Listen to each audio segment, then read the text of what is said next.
Assalamualaikum warahmatullahi wabarakatuh. Perkenalkan, saya Salsabila Sofia bersama rekan saya yaitu Syafa Kamila dan Ibu Fitri Arlin Kasari.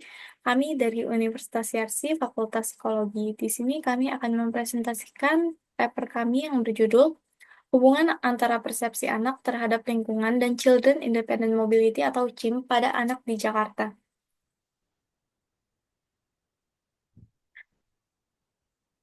Saat ini, arus urbanisasi global mencapai 55% dan diprediksi akan meningkat menjadi 61% pada tahun 2050. Tren di Indonesia sendiri memiliki tren serupa dengan tingkat urbanisasi yang tinggi, yaitu 56,64% di tahun 2020.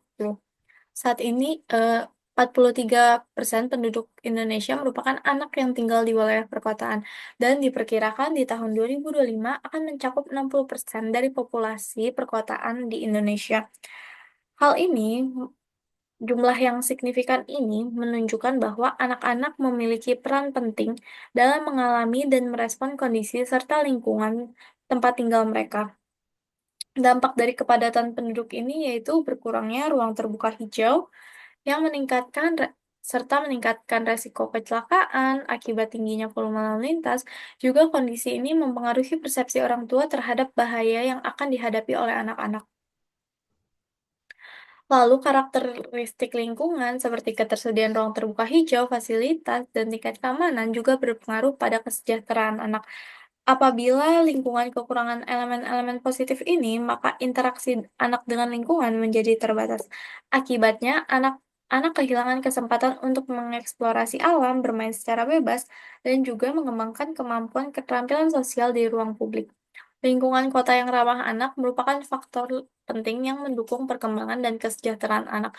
Salah satunya yaitu dukungan terhadap kemampuan mobilitas mandiri dan mengakses fasilitas umum, yang mana ini merupakan konsep dari Children Independent Mobility yang dikembangkan oleh Hillman, yang mana merupakan kemampuan mobilitas mandiri dan mengakses fasilitas umum untuk memenuhi kebutuhan kebutuhan sehari-hari seperti bermain, bersosialisasi, dan sebagainya tanpa adanya pendampingan dari orang dewasa.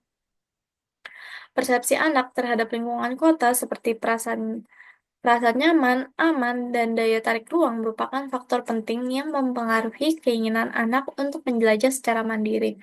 Pada penelitian di Belanda menunjukkan eh, bahwa anak-anak mempersepsikan lingkungan kota dengan cara yang berbeda, yaitu positif, negatif, maupun campuran berdasarkan pengalaman mereka. CIM juga mengalami penurunan di beberapa negara seperti Inggris, Amerika, Australia, dan sebagainya. Penurunan ini dipengaruhi oleh peningkatnya persepsi orang tua terhadap ketidakamanan lingkungan, tidak adanya izin dari orang tua karena orang tua merasa tidak nyaman dan juga takut dianggap sebagai orang tua yang lalai, kekhawatiran orang tua terhadap bahaya lalu lintas dan ancaman dari orang asing, kemudian lalu lintas yang padat dan cepat, dan juga penyeberangan jalan yang tidak aman, sehingga berdampak pada anak-anak semakin sulit bermobilitas dan mengeksplorasi kotanya dengan bebas, yang mana ini menjadi menghambat perkembangan kemandirian anak, juga mengurangi kesempatan bersosialisasi, mempengaruhi kesehatan fisik dan mental anak. Oleh karena itu, perlunya dibuat perencanaan kota yang aman untuk anak agar anak dapat bergerak secara bebas. Saat ini lingkungan perkotaan di Indonesia, khususnya Jakarta, menunjukkan banyaknya tantangan yang berpotensi membatasi CIM, yang dipengaruhi oleh beberapa faktor seperti urbanisasi yang tinggi, sehingga menyebabkan kepadatan penduduk, juga kekhawatiran terhadap keamanan lalu lintas dan kriminalitas, keterbatasan ruang publik yang aman dan ramah anak, serta minimnya ruang terbuka hijau, dan juga orang tua menjadi lebih protektif. Jika anak memiliki persepsi yang positif terhadap aspek-aspek lingkungan tersebut, kemungkinan kemungkinan diasumsikan anak memiliki tingkat kemandirian yang cukup tinggi. Namun sebaliknya, oleh karena itu pentingnya pemahaman mengenai persepsi anak terhadap elemen lingkungan ini menjadi sangat krusial untuk menganalisis tingkat CIM di dalam konteks perkotaan di Indonesia. Tujuan penelitian ini terbagi menjadi dua, yaitu mengidentifikasi persepsi anak terhadap lingkungan perkotaan khususnya pada aspek keamanan, fasilitas, estetika, dan transportasi, dan mengukur tingkat CIM dalam aktivitas sehari-hari. Yang kedua yaitu menganalisis hubungan antara persepsi anak terhadap lingkungan kota dengan tingkat CIM yang dimiliki anak. Hipotesis pada penelitian ini yaitu semakin positif persepsi anak, maka semakin tinggi intensitas CIM-nya. Lalu, metode yang digunakan menggunakan penelitian kuantitatif dengan tipe penelitian korelasional yang terdiri dari 193 sampel berupa anak-anak yang usia 12-15 tahun yang tinggal di Jakarta dengan jenis kelamin pria maupun wanita. Untuk instrumennya ini ada dua, yaitu Neighborhood Environment Characteristic yang dikembangkan oleh Evanson, yang memiliki 17 item dengan 4 dimensi. Dan yang kedua itu Children Independent Mobility yang dikembangkan oleh Hillman 1960 yang terbagi menjadi dua yaitu alat ukur CIM itu sendiri dan Children Independent Mobility Driver License. Kedua alat ukur ini telah diadaptasi dan telah dimodifikasi. Kedua alat ukur ini memiliki nilai reliabilitas dan validitas yang cukup baik.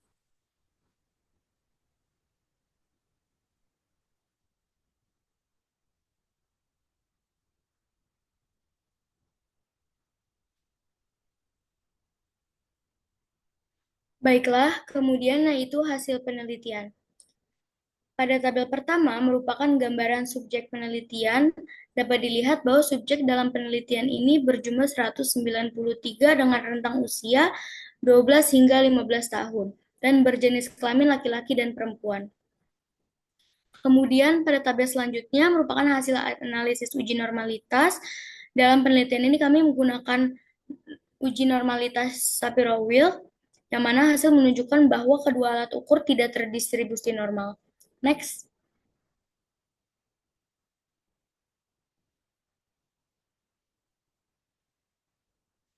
Kemudian tabel selanjutnya yaitu hasil hasil uji hipotesis, yang mana dalam penelitian ini kami menggunakan Spearman Rho untuk menguji korelasi antara kedua variabel.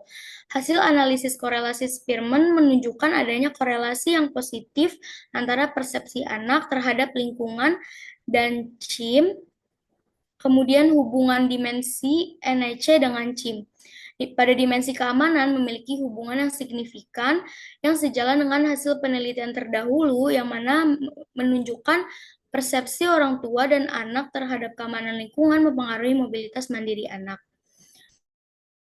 Dimensi fasilitas juga memiliki hubungan yang signifikan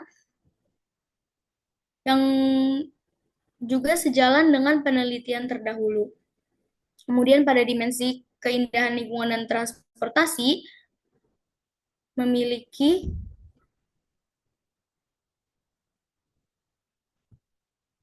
Kemudian pada dimensi keindahan lingkungan dan transportasi, keduanya memiliki korelasi yang relatif lemah.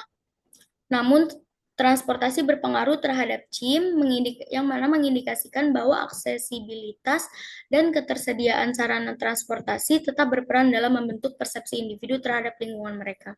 Next. Selanjutnya, perbedaan CIM dan NEC berdasarkan jenis kelamin.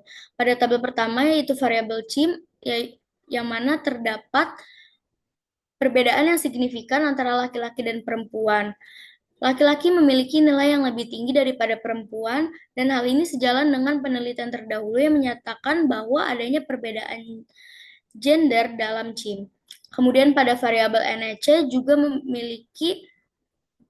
membuktikan adanya perbedaan yang signifikan pada jenis kelamin, yang mana laki-laki memiliki nilai yang lebih tinggi dari perempuan. Hal ini juga sejalan dengan penelitian yang dilakukan Hal ini juga sejalan dengan penelitian terdahulu yang menyatakan bahwa adanya perbedaan dalam mempersepsikan lingkungan berdasarkan jenis kelamin. Next. Baik, untuk selanjutnya terdapat beberapa tempat yang dikunjungi anak di berbagai negara. Yang pertama yaitu di negara barat, tempat-tempat yang sering dikunjungi anak seperti kebun rumah, lingkungan sekitar, dan tempat aktivitas ekstrakurikuler. Kemudian di Tiongkok, fasilitas rekreasi umum dan tempat komersial seperti restoran dan supermarket menjadi tujuan utama aktivitas anak. Kemudian berdasarkan penelitian yang dilakukan di Jakarta, terdapat 3 tempat yang sering dikunjungi anak, yaitu warung atau minimarket, rumah teman, dan tempat ibadah. Hal ini dipengaruhi oleh jarak yang relatif dekat. Jarak berkisar 250 hingga 100 hingga 100 hingga 1.600 meter. Di Indonesia, ketiga tempat ini seringkali berada dalam radius tersebut sehingga menjadi tujuan umum aktivitas sehari-hari anak. Kemudian anak cenderung memiliki preferensi untuk beraktivitas di ruang-ruang yang secara geografis dekat dan familiar. Next. Selanjutnya, kondisi ruang di Jakarta. Di Jakarta, ruang rekreasi yang umum tersedia cenderung bersifat komersial, seperti indoor playground di pusat perbelanjaan dan gate playground. Sementara itu, ruang rekreasi publik yang gratis masih sangat terbatas dan kurang terawat, sehingga kurang menarik untuk anak-anak beraktivitas. Kurang menarik bagi anak. Kemudian keterbatasan akses ke fasilitas komersial atau rekreasi yang lokasinya lebih jauh memerlukan transportasi tambahan dan biaya yang lebih tinggi. Sehingga lingkungan sekitar rumahlah yang menjadi ruang bermain utama dengan segala keterbatasannya. Kemudian keterbatasan akses anak-anak terhadap ruang aktivitas dapat mempengaruhi perkembangan sosial dan emosional anak. Ruang publik yang inklusif dan aman tidak hanya sekedar untuk bermain, namun juga untuk bersosialisasi, memecahkan masalah, hingga mengembangkan kemandirian pada anak. Maka dari itu dampaknya, jika sulit dijangkau, anak akan kehilangan kesempatan dalam berbagai kegiatan yang menstimulasi dan memperkaya pengalaman masa kecilnya. Dan dalam jangka panjang, ini akan mempengaruhi persepsi anak terhadap lingkungan dan mengurangi kedekatan emosional terhadap lingkungannya. Next. Kemudian selanjutnya itu limitasi penelitian. Terdapat 2 limitasi dalam penelitian ini. Yang pertama yaitu jumlah partisipan yang relatif kecil, yaitu 193 anak. Kemudian cakupan wilayahnya yang terbatas yang hanya dilakukan di kota Jakarta. Sehingga hasilnya mungkin belum sepenuhnya mencerminkan kondisi di kota-kota besar di Indonesia. Kesimpulannya, jadi hasil penelitian ini menunjukkan adanya hubungan yang signifikan positif berdasarkan interaksi anak melalui persepsi terhadap lingkungannya dengan CIM. Saran untuk penelitian selanjutnya, yaitu kami menyarankan untuk mengeksplor faktor lain yang mempengaruhi CIM, seperti persepsi orang tua, interaksi teman sebaya, serta kepercayaan diri dan rasa takut anak. Kemudian kami juga menyarankan untuk memperluas pendekatan metodologi dengan menggunakan studi longitudinal atau kualitatif untuk memahami perkembangan kemandirian mobilitas anak secara lebih mendalam. Next. Baiklah, mungkin cukup sekian presentasi dari kami. Kurang lebih mohon maaf. Terima kasih. Wassalamualaikum warahmatullahi wabarakatuh.